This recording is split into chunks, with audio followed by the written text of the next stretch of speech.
Hi there, I'm nicodehaan, and welcome to Living a Primal Lifestyle, where we explore a return to a more balanced and natural wild world. To recover our natural health and regain our rights and freedoms, and I'm Ellen Dahan. It's a beautiful day in Durango, Colorado, 64 degrees up here on the mountain, high of 68 and a low of 53, and we're in fall. Yeah, we're in fall, but I tell you what, we had our lily bloomed in the front, which is nice. Roses are doing well. The roses are blooming like crazy, so they apparently don't care about the cold nights. No, we like it great. too. Yeah. Please subscribe to our YouTube channel, Living a Primal Lifestyle. Hit the notification bell and the like button to help our channel grow. We also post a show on Facebook and LinkedIn for your convenience. We can deconstruct mainstream news stories about anti-aging, natural health, climate, and our freedom, and do our own analysis. All topics for today's show are in the show notes listed below the description, and you can follow along and do your own research. Do you supplement your diet with natural vitamins and minerals? Then we highly recommend Mother Earth Labs. Hit the link below the show notes and maximize your nutrition with two of their products, Humic, Fulvic, and Essential Multivitamins. These two formulas give you all the essential vitamins, minerals, and amino acids required for a healthy immune system, with the ability for your body to access them and to detox at the same time. They also make a great selection of other products that may interest you. Yeah. Welcome to the show. Good morning. It's Wednesday. Yeah, the first article we have is Meet the Researchers Decolonizing Botany to Save Our Food Supply. I was fascinated by this article. Well, I remember many years ago, I think it was in the 60s or 70s, that they had this big thing in Norway, up near the Northern Light area, and that's where they kept all the seeds of the world. The vault. The vault, yeah. Mm-hmm. So this is a little bit different. This comes from the New York Botanical Gardens in the Bronx, and it's scattered amongst the displays of these different vegetation. Is one of the most celebrated plant collections in North America. Are the wild relatives of the most important food groups. So these are the relatives of what we're eating today as far as vegetables and fruits are concerned. Yeah, these are like seeds that go back a number of generations and before mutations, before manipulation and wild seeds. And the key here is that they're talking about the fact that in the old days, in our ancient times, fields would be mixed seeds. Yes. There would be seeds that they took from the plants they harvested. There would be seeds that were wild, that were on the edges of the fields, and that were then mixing with the... Well, what generally the population always did is kept the seeds of the plants that were most desirable as far as size, taste, how easy it is to manipulate production, things like that. So, in a sense, our ancestors were already manipulating the flora to make it taste better, easier to store, ones that look better, all these different hardier things. Yeah, that type of thing. But the key here is that the article talks about the fact that historically there were seeds that survived drought, that survived climate changes, that survived ice, that survived all of the things that have happened to the planet in the past. Right. And then they are able to re-fertilize because and of what we did. Revitalize. Because of what we did to them, they may be not as tolerant to some of these things. The current crop. Right. So we have to go back to the old one and kind of re-establish that. That line. Exactly. Mm-hmm. Yeah, and the key here is also that because of the monoculture and the planting of a single crop, pesticides and the pesticides and the depletion of the soil and all of the things that have happened, it's really important to be able to revitalize these lines. And so they're talking about it says... Well, first it says in their untamed form, they're barely recognizable as the same family as fruits and vegetables on our dinner plates, but they actually are. And there's, special genius of different plants that are like broccoli, bok choy, Brussels sprouts, turnips, and cabbage. The precursors to what we call... all these were divided from one plant. Fern-like leaves of a particular genus of walnuts, pecans, and hickory nuts. And then there's even some wild banana trees that are out there. And They may not look familiar, but scientists are discovering many of them have characteristics that are critical to the survival of crops facing the tumultuous shifts in growing conditions triggered by climate change. And we've looked at articles that have talked about when the poles are migrating and the climate is changing, that the area of the United States, for example, where right now we grow a lot of the food, is going to be moving substantially south. Possibly, yeah. So the growing areas are changing. So Yeah. it's...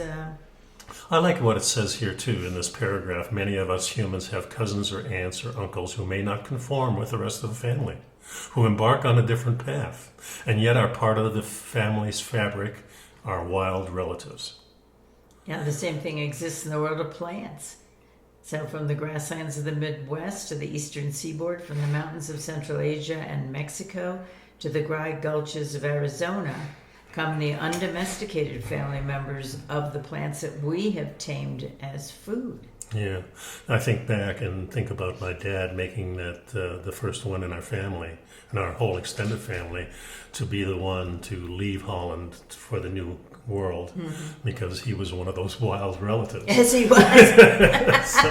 He went to his own drum, and yes. But he also knew he had a plan for taking care of his family and flourishing and thriving because he saw what happened in Europe during the World War II. Yeah, he was he was in Holland when the Nazis invaded. Yeah, he was in the underground, so he knew firsthand. Yes. So it says here also, in many indigenous communities, farmers encourage their growth along borders of their farms to foster cross-fertilization between crops and these hardy varieties. But most industrial agriculture treats them more as unwanted leaves. And that's a mistake for researchers. Yeah. Unwanted weeds. Weeds, yeah. Yeah, and that's a mistake the researcher says. Yeah. He says because we really need those wild relatives. Yeah, with the industrialization and homogenization of the food system, we've lost many of the characteristics that come from crop diversity, said the researcher. Climate change drives home the importance of preserving wild landscapes because they harbor plants important to our food security. Yeah, so they went back to this research group back to the Hindu Kush mountain range stretched across Pakistan, Afghanistan, and Tajikistan, as a source pool for diversity of these crops. These are crops that are of the Napa cabbage, turnips, bok choy, and they're now growing in the New York gardens. In the Bronx. In the Bronx, yeah. The research published in a peer-reviewed journal, Molecular Biology and Evolution, concluded that conserving these varieties was critical to cope with the changing environmental conditions in the future. Now, the real advantage of these prior relatives is to help with extreme events that are being aggravated by climate change. They resist flood, drought, extreme weather events, and these are traits that the wild relatives tend to shine in and have leveraged to a maximum effect, remembering that a lot of them are growing wild and without cultivation, without watering, without fertilization. Yeah, there's an article in a study in Crop Science article lists multiple commercialized crops that have benefited over the years from the breeding with their wild relatives, and that includes barley, bananas, chickpeas, corn, hops, and wheat. Okay, we like hops, right?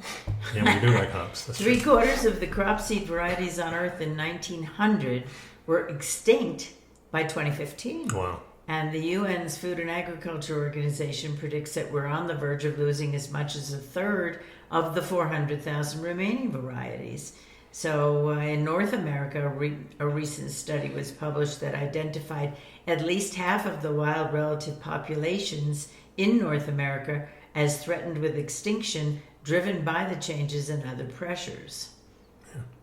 And that included relatives of apples, plums, blueberry, pecan, walnut, potatoes, wheat, corn, numerous beans, many of which contain characteristics that could prove critical to the survival crops facing their own tumultuous shifts in growing conditions. Yeah. Pretty interesting. It's a very long article. We won't read the whole thing, but It says here there's no ironclad system to prevent corporate interests from accessing the varieties, separating out genes, expressing desired characteristics, and monopolizing the result. As climate stressors accelerate and wild relative characteristics become increasingly valuable, it will become more and more difficult to insulate their agricultural use on farms from commercial exploitation. That were when the different researchers are working with a very Eurocentric view of farming. When the colonials got here to North America, what the native people were doing did not look like English hedgerow agriculture. But the researcher points out the indigenous populations filled salt marshes to encourage the growth of certain edible roots and transplanted others to locations that were more favorable for their growth. Yeah, but the colonists and later the anthropologists didn't see that as other agriculture and determined that native populations were just hunter and gatherers, that they really didn't know anything, and this was farther from the truth. And we've been talking for a couple of shows about the way indigenous people had for example, cultivated clam and oyster and mussel farms, right, and knew a lot about this sort of nurturing the nature and getting the food from it. Yeah, wild presumes that there's a world out there untouched by humans, but as we're learning, the wild or the wilderness is less wild than it appears to urban dwellers. As the research for wild relatives demonstrates, there's less distance between them and domesticated varieties than may appear. Many wild relatives are yet to be discovered, and many will no doubt be found in what are now known and acknowledged to be indigenous lands. Yeah, it was a member of the Nahuatl community in southern Mexico is now studying indigenous maize practices as a graduate student at the University of California in Berkeley. He says it was the displacement of indigenous food relationships and indigenous people that created the need now to seek out those wild relatives. So, well, this will be a very interesting approach to the food scarcity. Well, to me, in my mind, it seems like the commercialization of what we call GMOs and the way these large companies are doing it is completely opposite of what these people are telling us now that we need to do. Right. Right. So we have two groups kind of fighting each other. We have these large groups of people who are supplying us with food, agribusiness going in one direction, and then we've got the scientists saying, wait a minute, we've got to do it this way, and we're going to see who's listening and who's not, I guess, in the future. Well, I think necessity will be the ultimate determiner of invention. Of which way we go. Yeah, right? That's for sure. It always has been that way, right? Right. Okay, so next article is interesting. How do sweeteners and sugar affect your gut health? We often talk about in the wild, there's not a lot of sweetness, and when we do find it in the wild, we consume it. And in season, because that's the only time it's there. Berries, fruits, and honey. When it's not in season, we as hunter-gatherers used to accumulate this stuff for later use, but we never had it in large quantities like we do during this whole dramatic change in food over the last maybe 100 years. Yeah, and we've talked about in other shows about how they a lot of things were sweetened because that was something humans craved, and they found that people ate more of the food. If you want to sell something, you have to make it palatable. Yeah. Exactly right. So how do sweeteners and sugar affect your gut health? Go. Yeah. So we know from studies that sweeteners have an unfavorable effect on the microbiome, and we've known that for some time. It's only recently, however, that studies were emerging regarding the impact of sweeteners on the human microbiome. So we're not talking about sugar here. We're talking about the artificial sweeteners, even though they're not using the word artificial in this. Well, in the beginning of the article, they talk about the non what do they call them? Non-nutritive. And then it says a recent published, I think they left a word out. A recent study published in the journal Cell tested the most common non-nutritive sweeteners. Those are the ones with no nutrition. Right. Including artificial sucralose, saccharin, and aspartame, as well as stevia, which is a naturally occurring sweetener. Yeah, they found that all the sweeteners modified the microbiome composition. That's what's living in your gut. Yeah, the type of bacteria. Yeah, and interesting, they found most of it was in the intestines into the colon, right? Let's see where it says here. Yeah, they said that it's important because the very reason the microbiome is associated with improving our health is because of the different chemicals and signals produced, and those functions seem to be dampened by sweeteners. Yeah, so the natural stuff is not that good for you in large quantities, but in small quantities, I would say it's probably very healthy. Yeah, well, and when we're talking about that, we're talking really about honey. We're not talking so much about the manufactured sugar from sugar cane or sugar beets, although it may not be that bad as long as you're using it in small quantities. Yeah, and it does say that without the gut functioning, many other bodily processes work less well. And that includes the control over blood sugar. So there's an impact for diabetes. Obviously, people are always told don't eat a lot of sugar if you have diabetes and so on. And well, what happens is the accumulation of so much of the sugar entering your bloodstream confuses the body, where the signaling processes that are very sensitive actually stop working.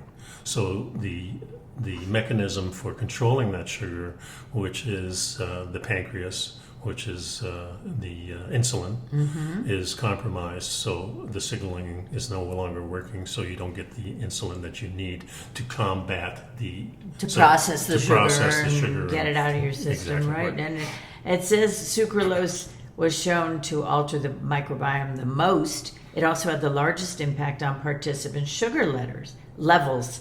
So that's not good news if you're trying to use alternative sugars or sweeteners because you're worried about refined sugar. It turns out that the alternative sweeteners have just as much do just as much damage or have just as much. I think in a different way, but they do, yeah. Because they're processed in a different part. Sugar is processed in one part of the intestines, and these sweeteners are processed in a different part. So the microbiome that you're counting on to keep you healthy is compromised, and therefore you're going to have problems. It was very interesting. They were doing a lot of studies on this, including with mice and so on. And most of these studies are from rats and mice. And which apparently process food similarly to humans in some ways. Why we use them. But they said physiologically, sugar actually tends to be absorbed much higher in the gastrointestinal tract, in the small intestine,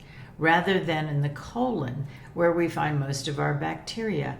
So the question is, where is if something is negatively impacting on the microbiome, that's the large intestine, that's where the bacteria is. Colon, and the processing. So sugar is processed in the small intestines, and that's why it doesn't do as much damage unless you overload it. Well, and like everything else, if you overdo it. But because of most of the bacteria is in the colon, which is the large intestine, and that's where the sweeteners are processed.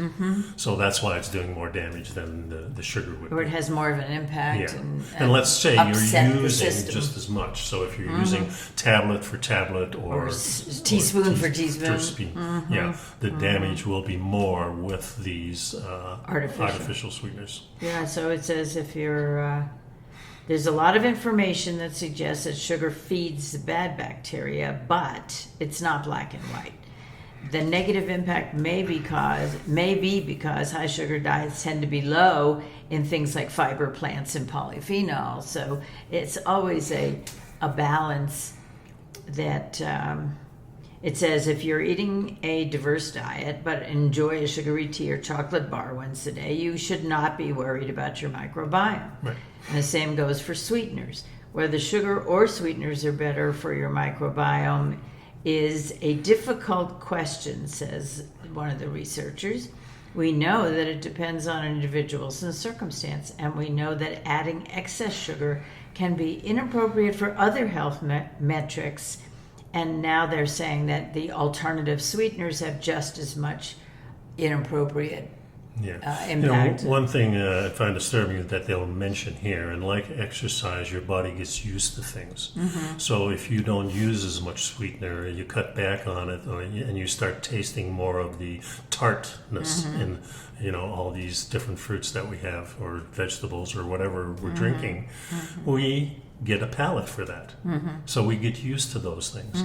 And we talk about this a lot in exercise. Well, if you have an exercise, start slowly, and slowly but surely you're going to be up to speed. And it's kind of the same with the sweetness. So we know it's not good for us, so let's not put it into our diet as much. Let's stay away from all these products that have it in it, and let's change the way our taste buds react to these things. Let's look at labels, and let's because high fructose corn syrup is not only sugar, but it's also almost indestructible. It just kind of sits in your system. Well, and that wasn't even discussed in this article, right? Which is it's not a sweetener, artificial sweetener. It is kind of an artificial sweetener. It's a corn sugar. It's a corn base, but our body really doesn't get the signals that it does from the artificial sweetener or even the other sweeteners, the real sweeteners. So that's even worse, I would say. Yeah, they also say in the article something about, we've always read and heard that cancer cells love sugar, but it turns out that it's, as you pointed out, it's indirect. You want to talk about that for a second? Well, it's sugar? Your body, your body is getting a signal that there's something sweet there. But the satisfaction isn't there, so there's no nutritional value. Usually if you're consuming the natural sweeteners like honey, you've got some nutritional value in there. But a lot of times we're feeding our body with things that don't have nutritional value. So, our taste buds may say, oh, this is really good, but then when it ends up in your whole system, there's no satisfaction there, which may mean that you're more hungry, which means you're going to have more of it. It's kind of like you open the potato chip bag and you can't just eat one. It's not just with potato chips, it's with brownies, it's with anything that is not really out there in the wild as much. And our body goes, ooh, this is really good, because in the wild, it's so rare and we need it that your body craves it. The whole bag of cookies. Yeah, we probably, if we the whole pint of ice cream. Well, just think if we were in the, where apples, Kazakhstan, I think, where apples were originally from. So if we were a hunter and gatherer, we came across an apple tree in the fall and they were ripe, we'd probably eat as many as we could. I mean, I know I did when I was a kid. Even if they were a little sour, I'd come home, oh my God, my stomach, But it's the natural tendency for us to just go there and hoard it. But if it's there all the time, that's not good for us. Too much sugar. Too much sugar. So anyway, that's it.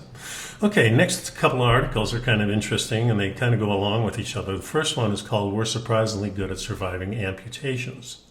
And this is something that I really wouldn't want to happen to me, but it's kind of nice to know that if I compromised a part of my body and I could remove it and still live, that's what I'd do. Yeah. Well, it's very interesting because amputations go back quite a long way in our history, and so you tend to think of an amputation as being something that would happen fairly recently in human history, as certainly implements. A lot easier because you have all these drugs and stuff like that. You can numb it.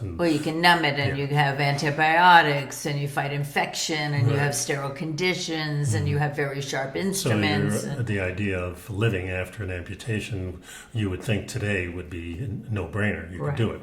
Well, but in the past, last week, a study emerged on the oldest known healed surgical amputation. So the question really was, well, how effective was an amputation, several hundred years ago, and could you survive it? Would you survive it, or even 1,000 years ago, whatever it was? Well, this one is 30,000 years, I think. Well, it says it was found on there was the oldest known healed surgical amputation found on a young adult in an art-covered cave in Borneo. And that young adult had to have received fairly sophisticated medical care to allow them to live for years after the surgery. So we infer that the late Pleistocene surgeons who amputated this individual's lower left leg must have possessed detailed knowledge of limb anatomy and muscular and vascular systems to prevent fatal blood loss and infection. Yeah. You want to go? They must have understood the necessity to remove the limb for survival. Finally, during surgery, the surrounding tissue, including veins and vessels and nerves, were exposed and negotiated in such a way that allowed this individual not only to survive, but also continue living with an altered mobility. So, and we've seen this in things from Egypt, from the Egyptian tombs and things like that. But this is even going back farther. So I think it's pretty natural that if you cut off a limb because it's infected and you live, then you learn from that experience, and maybe you get better at it as you go, and you have that old timer there, the medicine man, to guide you along. And we know that the body is kind of unique. If you've ever been in a real bad accident of some kind, your body kind of goes numb.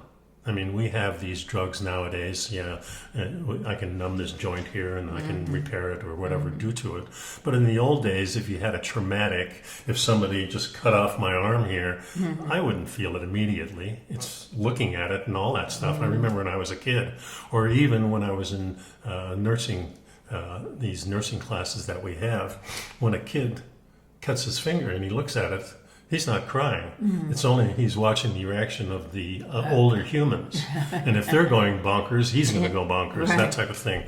So it's kind of a natural thing for your body to go into a hibernation state when something traumatic like that happens. I think the hardest part would be saying, hey, this needs to be cut off. You hold his arm. Right. And that's the traumatic part there. But if it happens like a shell shock or you get your arm blown off. The question is really what happens after the amputation. The blood has to be staunched. Right. The wound has to be cauterized. Right. It has to be protected from infection or treated for infection, maybe. And our ancestors knew this stuff. So it says here, one of the contributors to the article says, Paleolithic people will have known about antibacterials and how to stem blood flow. Lots of plants that do that, and lots of evidence that they were able to use these plants. So it is possible, certainly possible, more than possible, it's probable that it took expertise to do an amputation in terms of pain relief and antibacterials, and that it was known to the people how to do it. To Hardy, who's one of the authors here, the last treatment is particularly telling, he says, because there's lots of evidence that prehistoric people, even pre-human hominids, gathered and worked with natural occurring tar or bitumen. And Neanderthals used it and pitch to attach stone tools to heads and wooden axles and things like that. It's not a stretch to think that some of them might have incorporated these materials into their medical regimes, because this shrinking action that they have, they see that on the tools that they're using, they would naturally say, oh, this could probably work. And we know that the natural tendency, I know when I was a kid and I got a scratch or something like that, I put some dirt on it. I know, it seems silly, but there's actual properties in clean dirt, not going out here in, New York City to Central Park, perhaps. Yeah, well, in fact, children developed much better immune systems because a couple of generations ago, because they were playing in the dirt and they got the minerals and they got things from the dirt, from the earth. Yeah. Then, and we know there's properties in clay. That draw out things. So these are things that our ancestors knew, and maybe some of this is lost technology. I think one of the best things we do in the medical community these days is surgical stuff. Yeah.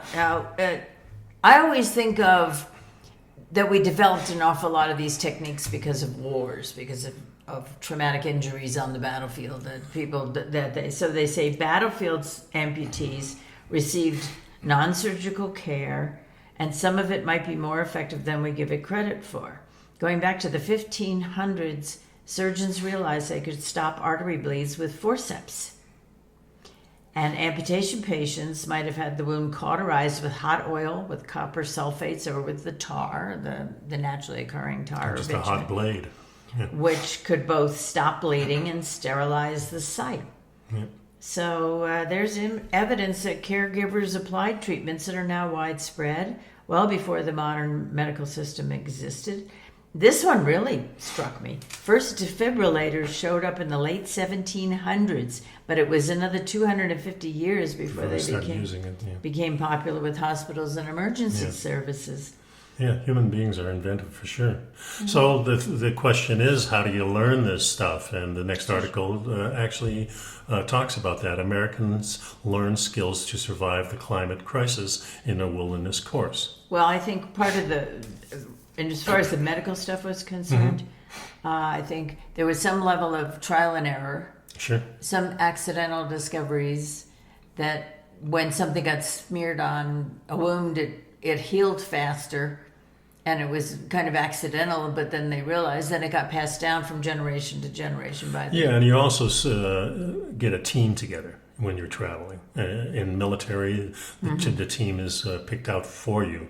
But if you're going to go on an adventure, a wilderness adventure type of thing, you'd pick people who have certain skills that you don't have. So now we're talking about the survival skills from this article. Yeah, so this article is kind of leading to the thing, do we need this type of training? And with climate change and the world being in turmoil and with these pandemics coming, we had decided to leave large populations, come to Durango and live in an area where there's not so many people.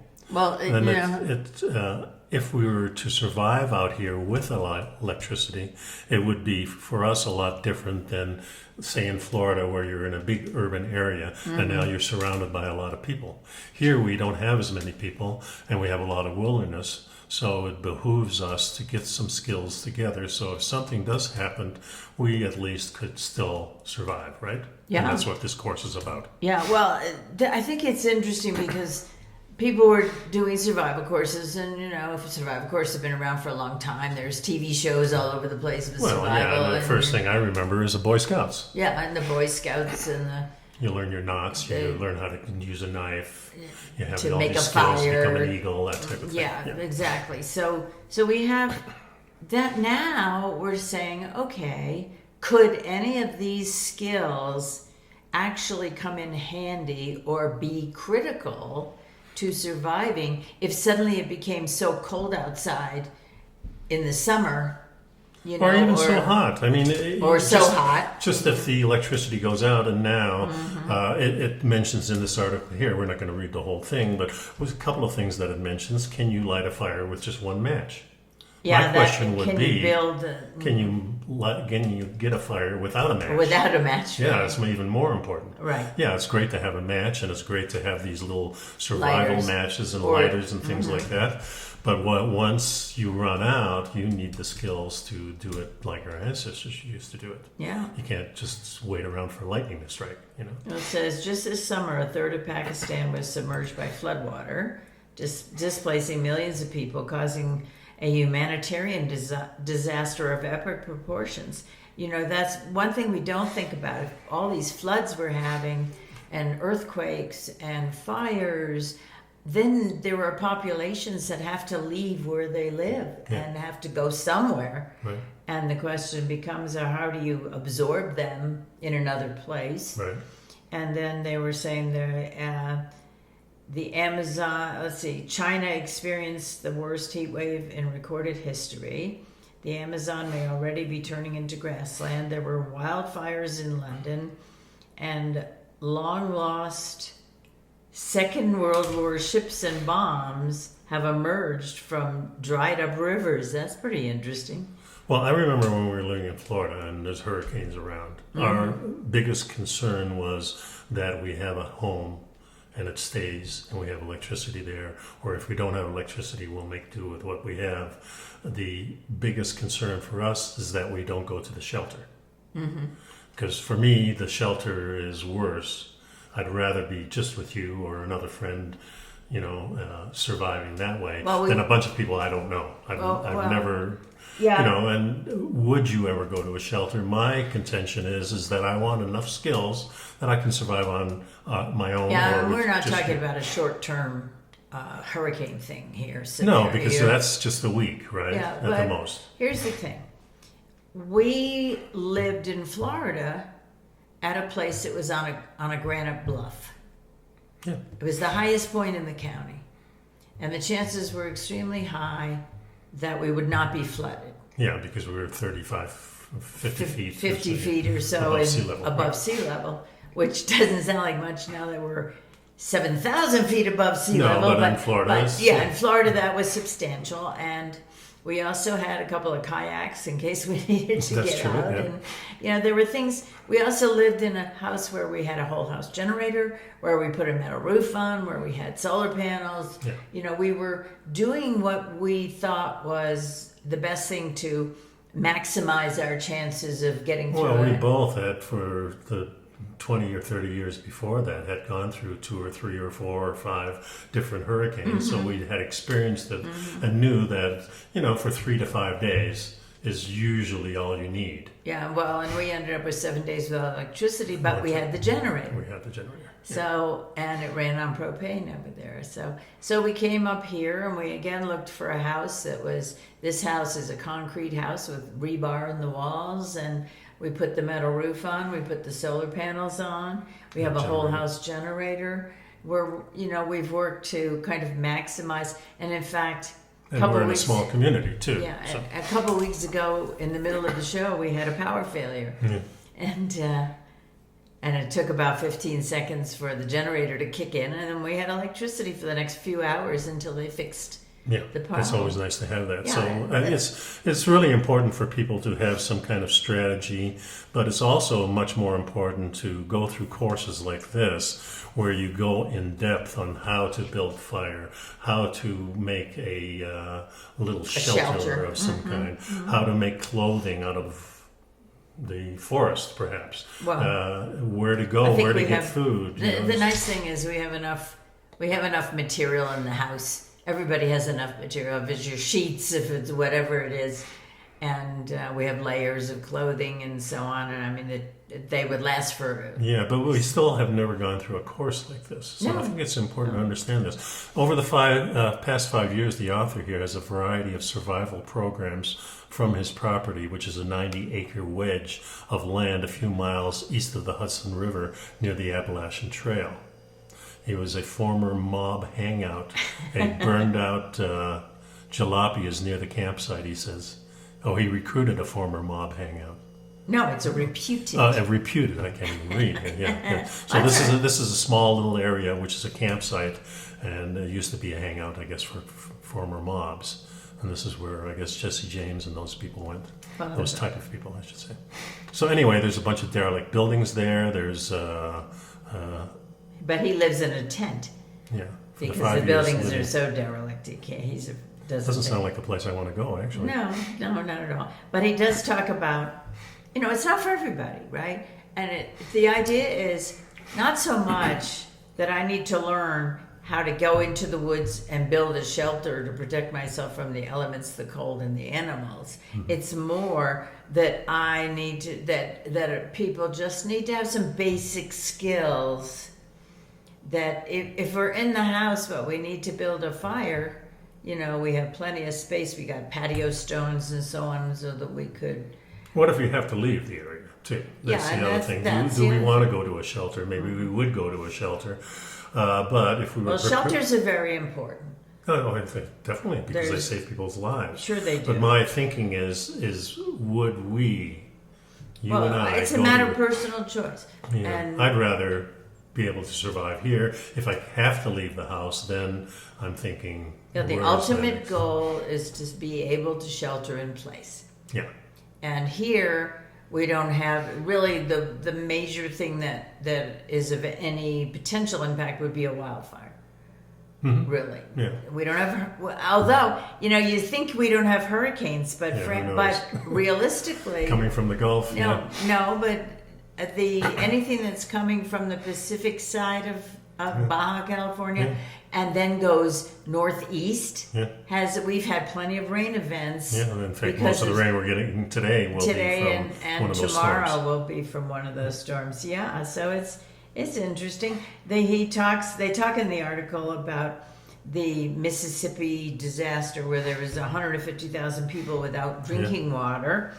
And then they talk about, and you had your Kentucky floods and whatnot, and the major power blackouts. In California, California, they say, was narrowly avoided after a desperate text message went out to the residents from the state, urging them to cut electricity use amid a record heat wave. People are not accustomed to being too hot, and they turn up their air conditioners and do what they need to do to be comfortable. And it does, when 100,000 or 1 million people do that, that's going to have an impact. Yeah. So the whole point of the story is important for us to get skills like this. And I think this is not only, it intrigues me, first of all, I'm always intrigued by, being able to take care of myself. Mm-hmm. That's why I learned jiu-jitsu. Mm-hmm. But from a standpoint of survival, there's a lot more skills I would need to go out in the woods from here with whatever I have on me and being able to survive. Study the mushrooms and know which ones are edible and things like that. But the other thing, the article does say, look, we're not at the point of any kind of breakdown at this moment. So and that really we have an opportunity here to all get together and work together and come up with solutions and find our way. And he says, if we work together and protect systems from breaking down, we have a much greater likelihood to make it through the worst of any kind of a change or extreme weather and that kind of thing. So I think that's important. It's important to be prepared. Mm-hmm. That's for darn sure. Yeah. Okay, let's switch positions here. Scientists have bad news about all our energy efficient LEDs. Yeah, this is... Well, we've talked many, many times in the last few years about LEDs and the blue light and how it affects us. And I think the scientists are learning more and more all the time that it affects us pretty deeply. And we're using these lights a lot more. There's encouragement to use these. First of all, they last 10 times longer than the incandescent bulbs. Mm-hmm. They are a much whiter. So for my car, for my spotlights on my car and stuff like that, and my headlights, I definitely want LEDs. I can see better. Mm-hmm. What they're talking about in this article is that the whole spectrum of light is different and how we're not used to it, and that it disturbs our sleep, it disturbs a lot of different things. Well, it says, the article starts with, we've all heard of the woes of blue light. Don't look at your phone or computer before you go to bed because it'll be harder for you to sleep. And it says, according to a new study published Wednesday in Science Advances, that problem may extend beyond your personal beauty sleep to a much larger environmental scale. Studying the spectral composition of the continent's lighting using images captured from the International Space Station, the researchers found that the more energy efficient and highly visible LED lights are rapidly replacing the old school sodium lights for outdoor use in Europe, bringing with them some unintended but drastic consequences. Good old unintended consequences. We seem to be plagued by them. Yeah, the first one is the suppression of melatonin, which regulates our sleep cycles, star visibility, insect response to light. So not only is it changing human beings, but it's also changing insects, probably all kinds of different animals and reptiles and things like that. The level of melatonin suppression in humans has gone up since 2013. Stars are less visible and the insect's response to light was unnaturally altered. Yeah, it says... So they do say that blue light is widely suspected to suppress the body's production of melatonin, and of course, that's what helps you sleep. Yeah. Well, this is one of the reasons why in the house we prefer to use the incandescent light bulbs still, even though they burn out a little faster. And we turn off lights. Yeah, so we do. We don't have them on very much at all. Right. And we use these yellow kind of lights from... warm. Yeah, the warm ones and the one with the salt rocks in them. Oh, yeah, the rock. So, we've known a lot about this, and we're using them more and more. They're being advertised, and now when you go into Ace Hardware or Walgreens and trying to find an incandescent light, it's very difficult. Mostly they're party lights, that type of thing. Yeah, we have to go online and order bulbs. Yeah, and there's not, you have a very low selection, 50-watt bulbs. You can't find 100-watt anymore, that type of thing. So. Oh, yeah, and So it just says, the last paragraph is, sounds like sticking with yellower, warmer lights would be better to illuminate the night without disrupting the local environment. And whether that means sticking with older sodium lights or switching to warmer LEDs. Or candles. We use candles too. Yeah, I'm just saying, they're talking about continuing to use LEDs but warming the light. Yeah, so and we're still not sure if that actually is fooling us or not yet. There's some research being done on that, whether because you tint the outside, there's still that white light in there, but because you tint the bulb itself, it produces a warmer light, and does that do away with the problem with the melatonin and the other things? Yeah, it's hard to say, but we're smart human beings. We'll figure it out, I'm sure. The next article, our last article here, is early puberty resulting from excessive smartphone screen time. So again, we're talking about blue light exposure. We're talking about LEDs, the same thing. If you're wondering whether blue light exposure may result in early puberty, you may want to check your smartphone. You may not want to stick your smartphone too often. I don't think you and I have to worry about going into puberty. No. However, we do know that the trend of puberty has been getting lower in age. Yeah, I remember many, many years ago when the food companies were experimenting with hormones and antibiotics and so on with the chickens, and they were using chickens in Puerto Rico, and all of a sudden the girls started hitting puberty at 11 and 10, and because of the hormones that were in the chickens. Mentioning a girl who got breasts enhanced, got her breasts larger at age 6. That's really early. Yeah, and the kids today are on their devices all the time. I mean, there's just more than we are, in fact. Much more than we are, because you see people sitting with you see babies sitting with different devices playing games on small children, and the kids go to school and they're on the computer. All of that is I see the kids light. in the back seat, in the child seat, with their little device, so they're nice and quiet. Yeah, it's a big problem. I think we'll eventually get around to maybe finding out how not to blue the light as much. Well, there was a study presented on September 16th at the 60th Annual European Society for Pediatric Endocrinology meeting, and it found that exposure to blue light was associated not only with decreased levels of melatonin, but also with increased levels of two major reproductive hormones, which were estradiol and luteinizing hormones, and changes in the ovarian tissue that may be indicative of early onset of puberty in females, and that the changes occurred even after just 6 hours of blue light. But now this turns out was a whole study using rats. Yes. Okay. But they said that they divided the rats into 3 groups with 6 rats each. These are the female rats. And the rats were 21 days old, had not yet undergone puberty. 6 of the rats in the control group were under standard 12-hour light, 12-hour cycles, typical in natural conditions. Another 6 rats underwent 6 hours of exposure to blue light. And the third group of 6 rats went 12 hours of exposure to blue light. And there was definitely an impact on how quickly puberty occurred. Those in the 12-hour blue light exposure group began puberty on the 30th day. Ordinarily, it's the 38th day. Yeah. And this was a study just to kind of mimic the use of smartphone use, not the other lights that we're talking about. Right. But that's cumulative, I'm thinking. Yeah, yes, for sure. Especially if you're sitting there all day long, staring at your phone or sitting at the computer. So they did quite a bit of testing on this with rats, a lot of different things.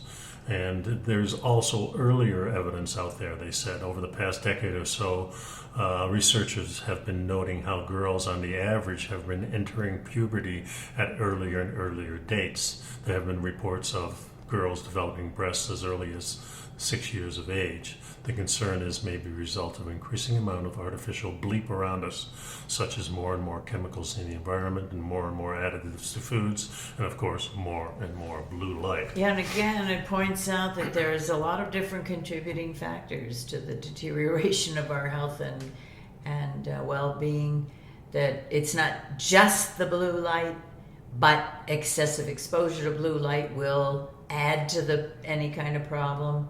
I wonder if now the healthcare companies are going to start buying these companies that sell lights. Just to get, it's always the concern that we have a industry here that wants people sick. Well, it's more lucrative to have sick people than healthy people. Yeah. Make more money. Yeah. Mm-hmm. So there's people always thinking about the conspiracy, is this on purpose and stuff like that. That may be or may not be. All we're doing is trying to protect ourselves. And for us, we try to do away with the blue light as much as possible. Yeah. The thing I find very, very difficult is putting these devices down. Now we have this tricorder from the Star Trek that we were always had. Dr. Spock had it, and he had this thing in his ear. Spock. Well, we don't have the thing in his ear. Yeah. Well, we do actually. We do. Yeah. Sure. So we have all these neat things that we always want, and now we. But here's the thing: we we actually have plasma TVs. We did not buy the LED TVs, right. And. We'll see what happens if and when we have to replace them. Well, they're 10 years old already. They seem to be lasting Doing pretty fine. good. Yeah, and they're still HD. They're not the Ultra HD, but we figured, do we need to see things that clearly? Well, boy, we get spectacular reception on the TVs. Yeah, it's good. Certainly, it's gorgeous. And I think it's important just to understand that these things do bother us chemically. They do change our chemical and therefore change our behavior in some manners, such as sleeping and maybe other things too. So it's something to be concerned about. Mm-hmm. Anyway, that's our show for today. Thanks for sticking around, and we'll be back next week. And after that, we'll be gone for 2 full shows. Yeah, we're going to be shows. Going down to Florida. So anyway, we'll be back next week, and I hope this is of interest to you. And we'll see you the next time. Be well. Bye-bye now.